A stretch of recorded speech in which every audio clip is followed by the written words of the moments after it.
Akamwonyesha zile nyumba zimeandikwa msajili wa majumba. Imeandikwa msajili wa majumba. Anamwambia hizi nyumba zote zimeandikwa msajili wa majumba ni za kwangu. Siku nyingine anashangaa anaulizwa kodi. Sema mnaniulizaje kodi sababu mume wangu? Anambia acha ujinga wewe. Akaiba ule huko unaitwa nini? Kalubandika. Si wakina kalubandika bado hapo. Si sawa? Anakuambia maisha ambayo anakuja anakuambia ninakupenda. Wengine hakupendi anakutamani. Si sawa? Kupenda na kutamani ni vitu viwili tofauti. Kwa hiyo asikudanganye eti nakupenda, sijawahi kumuona mwanamke kama wewe. Acha ujinga wako wewe. Rudia tu wewe maana usidanganye. Si sawa? Kwa hiyo kuna watu wanafanya nini? Wanadanganya, wanaeleza maisha ambayo sio sahihi. Alafu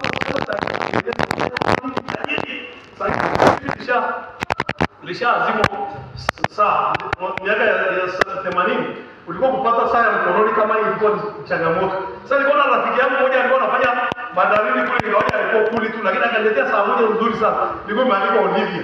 Sasa baba mmoja akaja kwangu siku moja jioni, akaniambia mtumishi, naomba uniazime saa, uniazime na jacket. Ilikuwa na jacket fulani nzuri kweli, nimerudiwa na baba. Nikamwazima. Akaenda na jacket na saa naweka hapo mezani na naonyesha kidada. Kadada kama tetemeka kabisa mtu mwenye saa. Akamchukua mbele akamua, baada ya siku 3 akarudishia jaketi yangu na simu yangu na saa yangu. Bwana Yesu asaidie. Bwana Yesu asaidie. Watu wengi wanaeleza maisha ambayo sio halisia. Anakwambia nimesoma na kazi. Ndio mmoja ukijatoka kanisani. Naambia maisha halisi. Alikuja na mkaka mmoja. Kwanza alianza kunieleza kama na mkaka mmoja anafanya kazi polisi. Sijui nini akanieleza. Anaambia kwa hiyo anataka kunichumbia nitamleta nyumbani. Baadaye ni kweli siku moja jioni nikamwona ametokea. Bili za sukari, hasa na majani ya chai. Sasa ndio kwa mchungaji sio naenda hivi. Kwenda kumweleza mchungaji habari ya uchumba lazima uwe na kaketi fulani mkononi. Si sawa?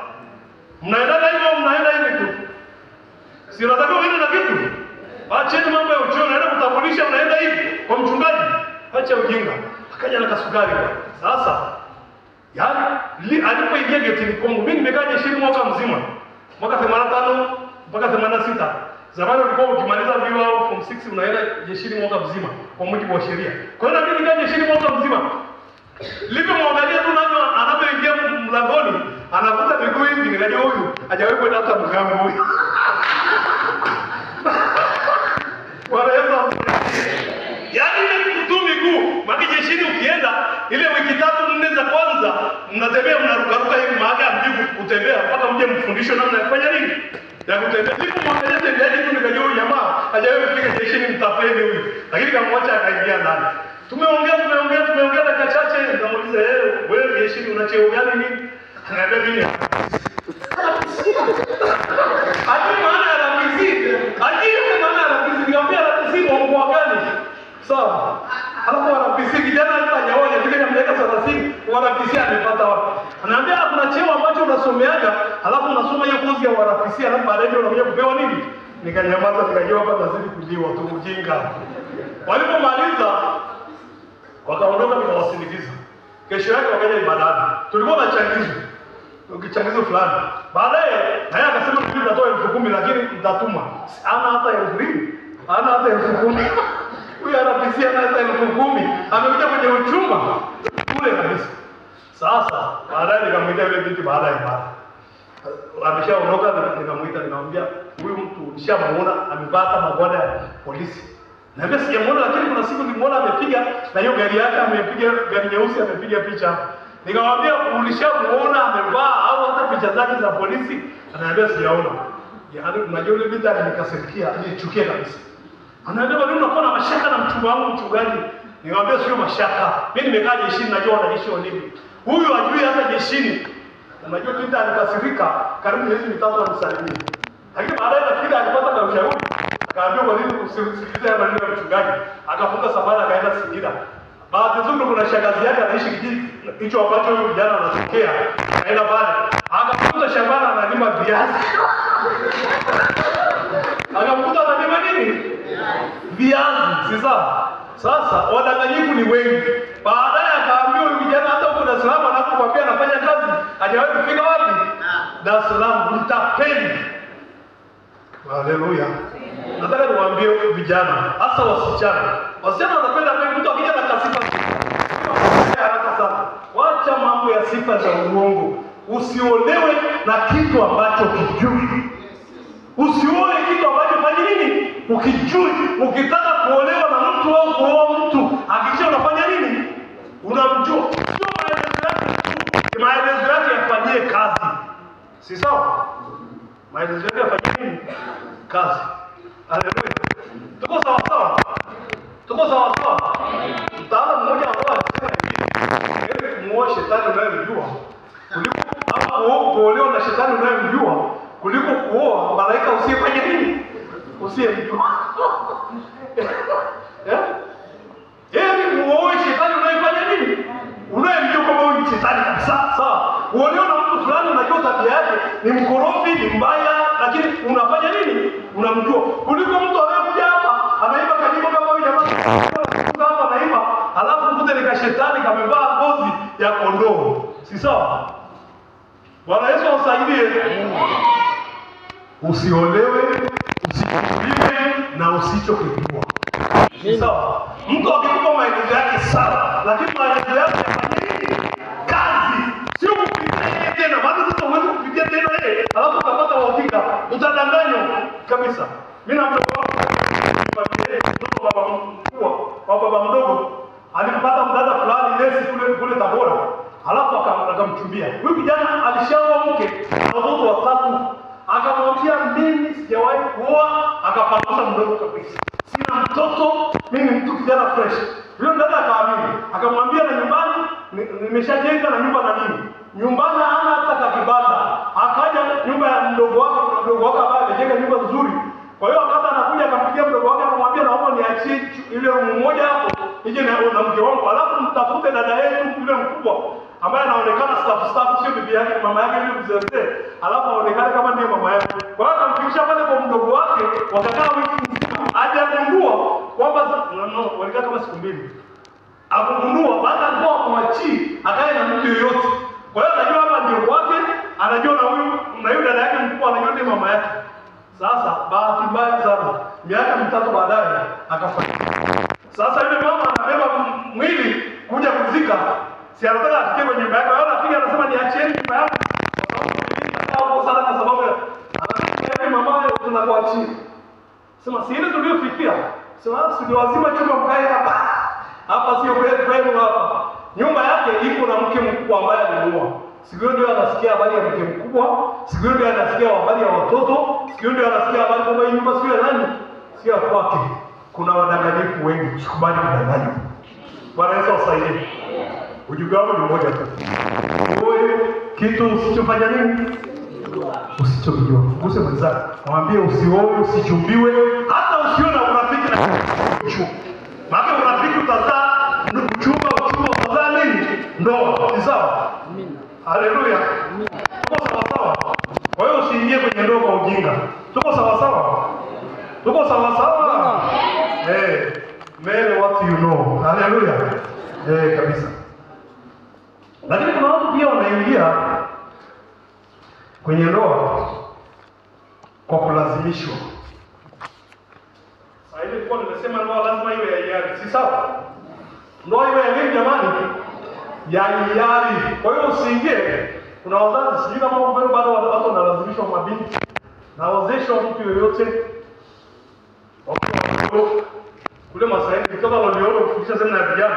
Wakati narudi nikakuta binti ya 12.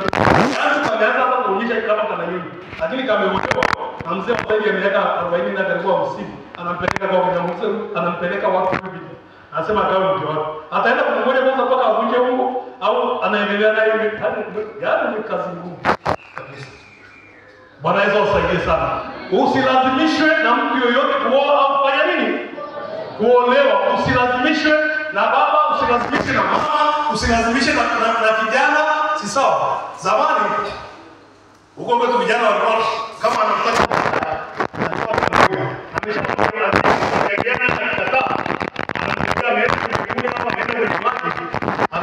anatafuta vijana wanabeba begani, nyumbani begani, Alafu na kuni wanatafuta mtu kumpeleka kuni nyumbani kesho yake, au kama ndoo ya maji inapelekwa, alafu yule Musa alipokuwa yuko huko. Binti atapiga kelele, atalia siku 2 3, baada ya nyamaza atabaki kwa mke wa nani?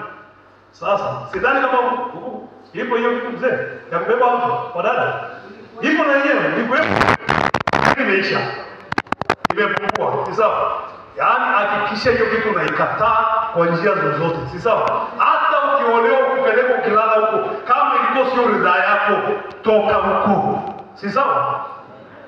Bwana Yesu asaidie. Maana sasa ndoa sio jambo la kujaribu. Hakikisha huyo anayekuoa au mnaitaka kumuoa mmekubaliana, mmependana kutoka ndani, na ujue kabisa sio habari kupendana tu, lakini ujue kabisa huyo ndio mpango wa nani? Wa Mungu. Kwa hiyo usikubali kulazimishwa na mtu. Kama wazazi wanakulazimisha mahali, nenda kwa mchungaji tafuta ushauri. Sawa? Kabisa, nenda kwa mchungaji mwambie mchungaji, baba au mama analazimisha niolewe na mtu fulani, lakini mimi simtaki. Wanakulazimisha kwa sababu gani? Inawezekana wanatoka mahali, wanamuona ni mtu wa heshima, wanamuona mwenye kipato, wanamuona mwenye elimu. Sio sawa. Amua habari ya hatima yako. Maana habari ya ndoa ni habari ya hatima ya mtu. Si sawa? Hatima yako iko mikononi mwako mwenyewe. Si sawa? Lakini pia sio wengine wanalazimishwa tu na wazazi au na wale vijana wanaowabeba.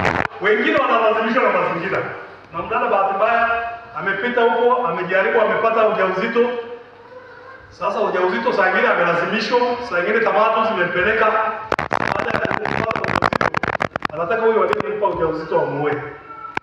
Kukupa ujauzito haina maana kwamba anampenda. Si kweli? Wanaume sio kwamba wanakaa na kwa sababu tu wanampenda. Saa nyingine ni tamaa. Alitaka apite hapo tamaa zake ziishe, sasa mnachukua ujauzito. Alafu sasa unajua katika mazingira yake umpendi wala hawezi kukuenda kwenye ndoa. Hata kama umepita kwenye changamoto ya namna hiyo, tafuta njia nyingine ya maisha. Si sawa? Usilazimishe na mazingira kwamba sasa na mtoto unafanyaje. Na bahati nzuri besha ni elimu. Si sawa? Kwa hiyo hawatapata. Si sawa? Na Mungu apishie mbali. Usilazimishwe na mazingira ya kulazimika kuolewa. Si sawa? Amina. Lakini wako wengine pia ambao kisha miaka 30 anaanza kuona sasa niolewe na yoyote. Sasa anataka watoto, anataka heshima, si sawa? Anataka mtu kumhudumia katika familia kama familia. Sasa mazingira yako pia yasikusababishe kwa sababu ya umri ukajitoa ukaenda kuolewa popote. Mimi nimeshaona mmoja kule vijijini. Yaani kama kuna mdada niwahi kuona amekaa muda mrefu yule mdada. Alifika miaka 42 hajaolewa. Yaani mpaka watu wote wakajua ataona hiyo inaishi. Wakajua huyu mdada hata afanye nini? Aolewe. Baadaye kuna mchungaji mmoja alitokea tu mke wake akawa amefariki. Yule mdada anajiheshimu, anajitunza. Akasema sasa nafanyaje? Akasema ngoja nikamtafute Elisha niangalie, niongee naye kama atanikubali. Akaja kwa yule mdada. Ni kweli alikuwa ameonekana amekuwa mtu mzima, lakini Mungu ni wa ajabu. Wakaoana yule mdada yule amekuja akazaa watoto wake nafikiri wawili au watatu, anaishi maisha mazuri. Amerudi amekuwa kama binti, ukimuona utafikiri binti wa miaka 20 na kuambia kweli. Amesahau biki zake zote, wanaishi vizuri na yule mchungaji, maisha yanafanya nini? Yanasonga mbele, si sawa? Kwa hiyo umri usikusababishe, usikulazimishe kwamba sasa nimechelewa, kwa hiyo ufanye chochote. Wewe ukifika kwenye umri, omba Mungu na Mungu hatakuacha. Sikwambii kwamba utafika kwa hili, lakini ngoja, kwa sababu hamna umri ulioandikwa kwenye Biblia kwamba umri fulani wa kuolewa. Tuko sawa? Tuko sawa? Hasa mabinti, tuko sawa mabinti? Haleluya. Kabisa. Kwa hiyo ni vizuri kwamba usilazimishwe na kitu chochote. Si sawa? Lakini mambo mengine pia kwa sababu ya ugumu wa maisha. Unaona hapo maisha sio sili vizuri, sili vizuri, sivai vizuri. Baada kupata kijana akimwashua kwamba maisha yatabadilika yataenda vizuri. Sasa anaamua kuingia huko. Amelazimika na yeye. Si sawa? Mazingira amefanya nini? Yamelazimisha, anasukumwa kwamba nahitaji mahali bwana hapa nyumbani tunakunywa uji kwa shida, chai kwa shida, tunakula mavazi. Ukimpata kijana mwenye uwezo hata kama hampendi. Sasa ambacho nataka niwaambie, bahati nzuri karibu wote mmenyoosha mikono hapa mnasoma. Tafuta maisha yako mwenyewe. Si sawa? Tafuta nini jamani? Kama ni elimu, soma kwa bidii. Kama ni kazi, tafuta kazi ya kufanya. Si sawa? Kabisa. Kuna topic fulani ambayo wanafundisha naambia kama kujiongezea thamani. Ukisoma unajiongezea thamani. Ukijipata ujuzi unajiongezea thamani. Ukipata huduma unajiongezea nini? Thamani. Sasa niwaambie vijana hasa wa kike, usikae kwenda kufikiri kwamba nikimaliza na 7 au nikimaliza form 4 nikaolewe. Nataka niwaambie kweli, ukiolewa wakati una maisha yako mwenyewe unayotegemea, ni kama hakuna usalama wa maisha yako sana. Ni kama unaweza kukuruta, usipopata mtu mzuri unaweza ukaolewa, ukaishi ndani kwa kuolewa. Lakini ukiwa na maisha yako mwenyewe hakuna mtu wa kuolewa. Mama mmoja alikuwa anafundisha semina ya ndoa, akasema wanaume wengi wanatishiaga wake zao. Mwambie nikija hapa usikukute, chukua kila kitu chako. Anasema anajua huyu hata chochote hapa. Ataondoka na kikapu chake. Lakini akijua kwamba akisema ondoka, anajua gari litaondoka, nyumba itaondoka, kitanda kitaondoka, TV itaondoka. Atasubutu kuambia ondoka na kila kitu hapa. Asubutu. Mmesikia? Anakuambia kwa sababu anajua utaondoka na ile malumbano ulikuja nayo sanduku ile briefcase ulikuja nayo ndio ulicho nacho cha kwako hapo. Si sawa? Mimi nataka niwaambie hivi vijana waliookoka, hakikisha unapata elimu, unapata ujuzi, unapata maisha yako mwenyewe. Si sawa? Mimi niwaambia hata ndoa nyingi za Afrika zinaishi kwa sababu anapigwa lakini mpaka anang'olewa meno. Lakini anasema niondoke niende wapi? Kwetu kugumu na mimi sina kazi, sina ujuzi, sina kipato, nitaenda kuishije? Anavumilia mangumu, anapigwa kama ngoma kila siku. Wewe mpige mtu ambaye ana kazi yake, ana biashara yake, ana pesa zake, anaondoka. Alafu niwaambie wanaume wanataka kukufukuza ili aone unateseka. Akijua kukufukuza bado unaishi vizuri, hata kufukuza maana hiyo hapo haitamsaidia. Angetaka akikufukuza aone unafanya nini? Unateseka, unakumbuka shida. Tengeneza maisha yako sasa wakati wa ujana. Si sawa? Fanya kazi, tafuta ujuzi, tafuta elimu, tafuta biashara, fanya kitu fulani. Mimi sasa tumeona mke wangu kwa tunakuwa na mahusiano. Hata tukiwa wengi kwa sababu ya shughuli zetu. Sasa nimewaambia mke wangu mahusiano wakija hapa kwetu, hata kama amefanya kwa watu wengine wawili watatu, hapa kwetu ndio mwisho wa kufanya uausi geni. Kwa sababu wakija lazima tumtafutie elimu fulani ambaye atasoma ili msaidie kujikimu maisha yake mwenyewe. Bwana Yesu asaidie sana. Na wanapokuja ni kweli anaweza kama amepanguka, lakini tunahakikisha anakaa vizuri, tunamwekea mazingira mazuri, anakula vizuri, anavaa vizuri, anaoga vizuri, na shule anaenda, tunampatia ujuzi kama ni wa cherehani, kama ni wa kompyuta, kama ni wa ususi. Akimaliza pale baada ya miaka miwili, vijana kanisani wenyewe hawapigi. Wanasema ngoja nimuoe huyu maana ana kipato chake, ana hali yake nzuri. Si sawa? Waacha kujipaka mafuta wewe. Tafuta ujuzi. Si sawa? Wewe unakaa tu kwenye kioo sasa hapo. Nana anataka uso, anataka na elimu na chochote mkononi. Si kweli? Akileta 10,000 na wewe unaleta 2,000. Si umeleta? Wadada mnanielewa mnielewi? Mnanielewa? Mnanisoma? Bwana Yesu asaidie. Tengenezeni maisha yenu, msiache kupata shida kuonewa. Sagina atakuita goalkeeper. Wewe goalkeeper, maana sio unataka goalkeeper barabarani. Uwanjani si goalkeeper unakuja tu sisi uletewe kila kitu. Ni usemi mbaya lakini si Sagina wanaita.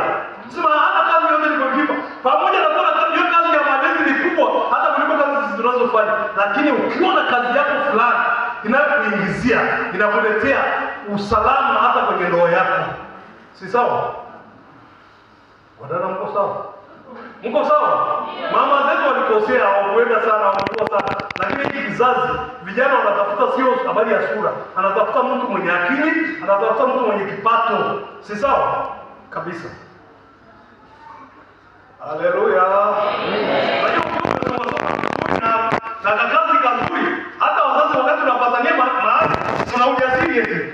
Ambia hapa kama hujaleta kitu fulani hapa atoe. Jamaa akipiga mahesabu hapa, anaona mnapoteza kitu ya thamani hapa. Inabidi atoe. Si sawa? Hatukusukumii. Haleluya. Bwana Yesu asifiwe. Kwa hiyo usilazimishwe na mazingira wala chochote. Lakini kuna watu watatu ambao pia wanaingia kwenye ndoa. Kuna watu wanaingia kwenye ndoa kwa sababu ya tamaa. Kwa sababu ya nini? Karibu na malizia tuelezana. Tamaa. Kuna tamaa za aina mbili. Kuna tamaa za mwili na tamaa za vitu. Sawa? Tamaa za mwili na tamaa za nini? Labda niulize. Tuinamishe vichwa chini. Niulize swali langu. Mwaminifu usipokuwa mwaminifu, wewe muongo. Inamisha vichwa. Funga macho, inamisha vichwa. Ana ambaye huwa anasikia tamaa za mwili. Kama ni mdada unasikia tamaa huko mwilini, kuna tamaa zinawaka. Na kijana unasikia tamaa fulani ya kumhitaji mdada, ya kuhitaji mambo ya seksi. Uwe mkweli. Ambaye unasikia nyosha mkono. Ambayo unasikiaga, yaani mwili wako una hiyo hali. Sio wewe unaendea, lakini unasikia hiyo hali inatokea. Najua waongo ni wengi, lakini baadaye waongo wote mtaongoka baadaye niwaambie kweli mtaongoka wote waongo. Baadaye nitarudia wakati unasikia hiyo hali. Kwamba nasikia mwako fulani wa kuhitaji mwanamume wa kuhitaji mwanamke. Nyosha mkono.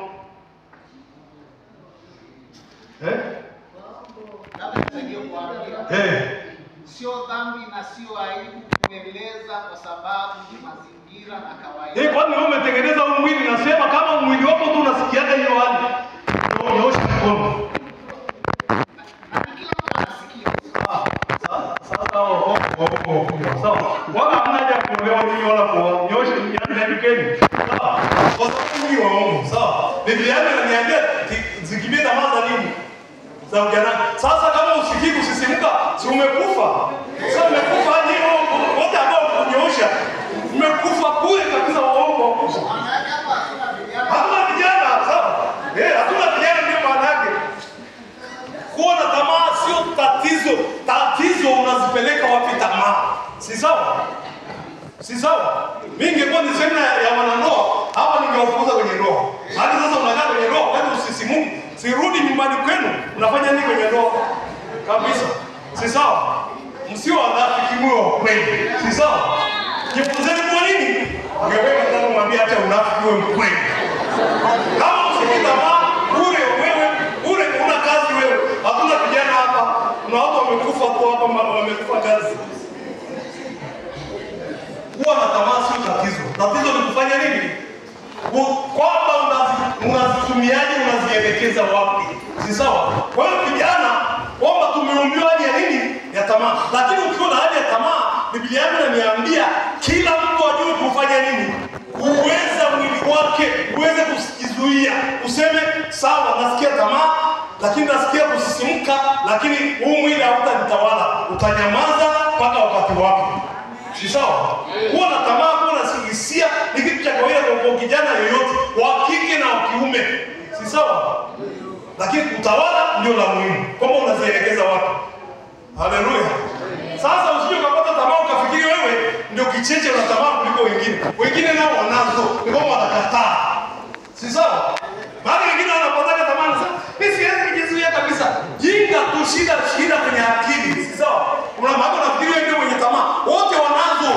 Si sawa? Ni kwamba wanazikataa, wanasema tamaa hazitanitawala. Si sawa? Tuko sawa sawa?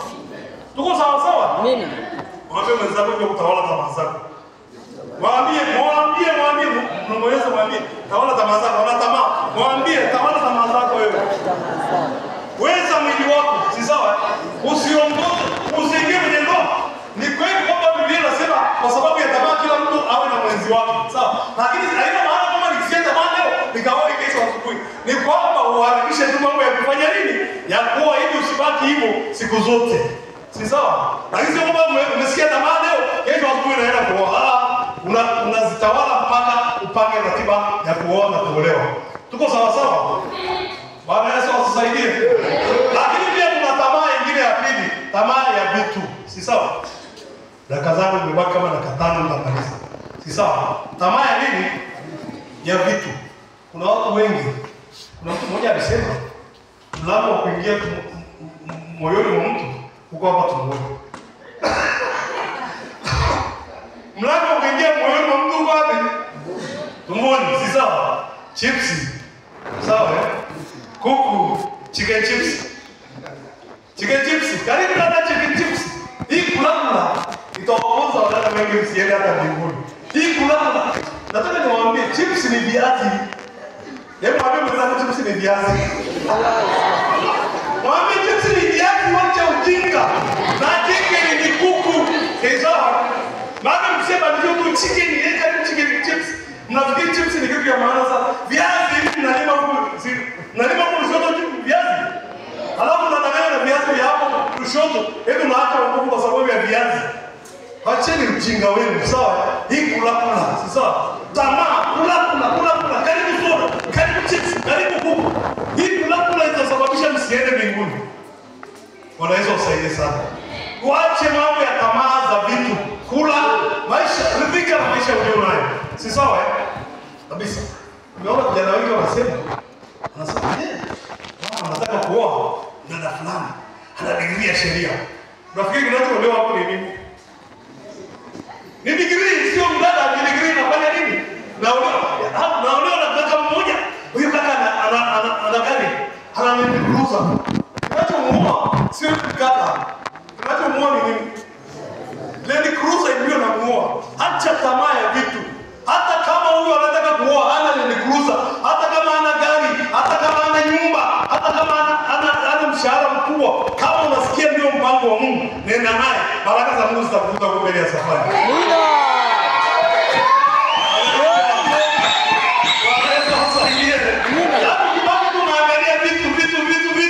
Yaani utapotea. Wengine wanachelewa hata kuolewa hata kwenye mpango wa Mungu kwa sababu kaka anakuja kama kidogo kana kasuti kamoja au kashati tu kamoja anasema ni wapi? Unanijua kweli wewe sio size yangu wewe.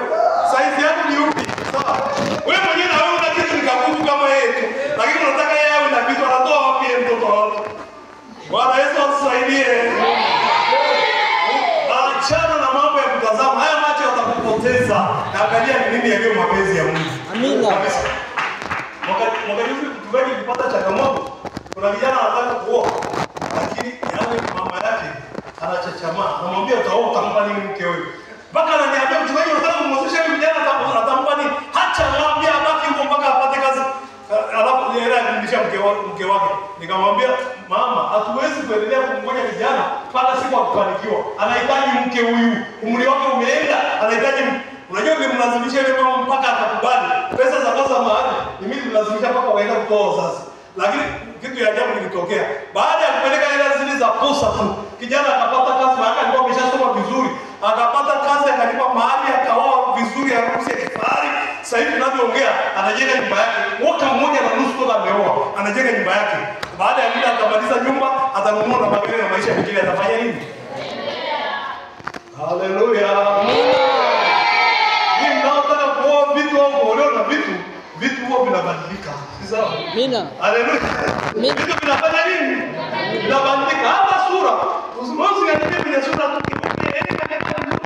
Saa nyingine si maisha yanabadilika. Mtu anaweza kuugua hata hiyo sura uliokuwa unatazama ikafanya nini?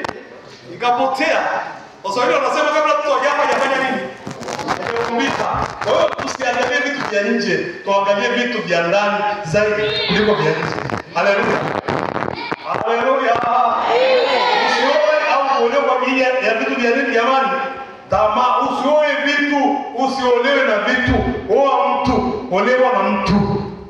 Tuko sawa? Amina. Jamani na Mungu nikatia kabisa ili kwamba nimalizia hapa. Na mimi ndio nilikuwa namaliza. Nitanesco umekataa. Bwana Yesu asaidie. Kwa hiyo usiolewe na vitu jamani, olewa na mtu. Si sawa eh? Amina. Usikubali uolewe na vitu. Achana mambo ya tamaa. Mambo ya mali itakuja. Si sawa? Baraka huwa zinatokea. Na ni kweli nimeona vijana wengi ambao wanaoa au wanaolewa wakati hawana chochote. Lakini baada ya muda tu maisha yanafanya nini? Yanabadilika. Lakini pia nimewahi kuona wengine wanaoa, wana vitu, baadaye maisha yakafanya nini? Yakabadilika, vitu vikafanya nini? Vikaisha, wakabaki vile vile. Kwa hiyo ni vizuri tuangalie mapenzi ya Mungu zaidi kuliko vitu vya nje. Si sawa? Tuko sawa? Tuko sawa? Amen. Nataka nimalizie hapa. Dakika zangu zimeisha. nikaribishe maswali machache. Mawili matatu. Kama una swali lolote, lakini linalohusiana na mambo ya ndoa. Karibu wewe utaanza utafuata wewe. Bwana Yesu asifiwe. Sauti na wengine wasikie. Alafu usiogope. Hata nikahusu hata mtu mwingine. Karibu. Mimi nilitaka tu niulize kwamba mwanamke anapotolewa mahari. Sasa ile mahari ni kwamba ameuzwa au imetolewa tu zawadi? Haya sawa. Labda niulize. Hivyo ukienda huko kwa mume. Kwa mfano umeenda huko kwa mume una kazi. Una mshahara. Huo mshahara unapeleka kwa wazazi au unabaki kwa mke? Huko kwa mume na kwenye hii familia uliyoenda. Nabaki wapi? Huko ulikoenda. Wale watoto unaoenda kuwazaa wanaitwa kwa jina la wazazi wako kule kwa ukoo kwenu au kwa uzazi huko mpya ulioenda. Ukifa unabaki huko au unarudishwa kwenu. Sasa ndugu zangu niwaambie, mahari ni kama shukurani tu, kwa sababu hii familia imemlelea huyu binti maisha yake yote, lakini sasa kumhamisha kutoka kwenye familia moja kwenda kwenye familia nyingine, sawa? Wanakubaliana kwamba mlimlelea, mmemsomesha, lakini na yeye sasa mnamhamisha. Maana mvulana haami, ndio sababu atolee mahari. Anayehama ni msichana, ndiye anahamia kwa nani?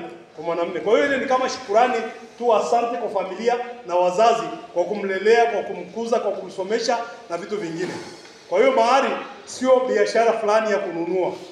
Na ilikuwepo toka, yani mahari sio kitu kimeanza kigeni. Toka Biblia, toka Biblia ilipoanza, mahari zilikuwa zinatolewa kabisa. Karibu. Bwana asifiwe. Amen. Yesu asifiwe sana. Amen. Mimi ninaweza nikaenda kidogo hapo nikazungumzia kitu kimoja. Kama ningekuwa nimeoa na mke na mke wangu, ni kitu gani ambacho kinaweza kututenga? Ninaweza nikapitia pale. Kama ameondoka pale nilipo mimi, akaenda sehemu zaidi ya miezi 2-3 na huku mimi nina cheti cha ndoa, nitafanyaje? Umeoa hujaoa? Nimeoa. Umeshaoa? Sasa habari ya kuondoka tu nyumbani sio sababu ya kutengana. Inawezekana kuna mazingira yanayosababisha. Mara nyingi unapokuwa na jambo ambalo limetokea, habari ya kuvunja ndoa, tumesema ndoa ni jambo la kijamii, ndoa ni jambo la kisheria, na ndoa ni jambo la nini? La kiroho. Ndoa ikileta shida, inabidi zile hatua zote zianze. Unaanza kwenye jamii, unaenda kwenye kiroho kanisani, baadaye hatua ya mwisho kabisa ndio utaenda kwenye hatua za kisheria. Si sawa? Kama uliingia kwenye hatua zote hizo na unatoka kwenye hatua zote hizo, unaanzia kama ni kanisani, unaenda kwenye jamii, lakini baadaye ikishirikana kwenye hizo sehemu mbili, unaenda kwenye sheria, ndio baadaye, kwa sababu kanisani hatunaga talaka. Si mnajua? Kanisani hatuna nini? Talaka. Talaka inatolewa na serikali baada ya kushindikana kanisani, lakini pia imeshindikana kwenye jamii. Kwa hiyo habari ya kuingia lazima ufuate hatua 3. Habari ya kutoka lazima ufuate hatua zote 3. Imetosha. Hiyo hapo sasa special tutamuona mchungaji atakwambia. Mwingine swali? Alafu utakutana, yani hiyo ingetakiwa sasa tukutane ile semina ya wanandoa wenyewe, sio vijana. Haya, karibuni. Ili nikwambie na mengine ya ziada. Karibu. Amen.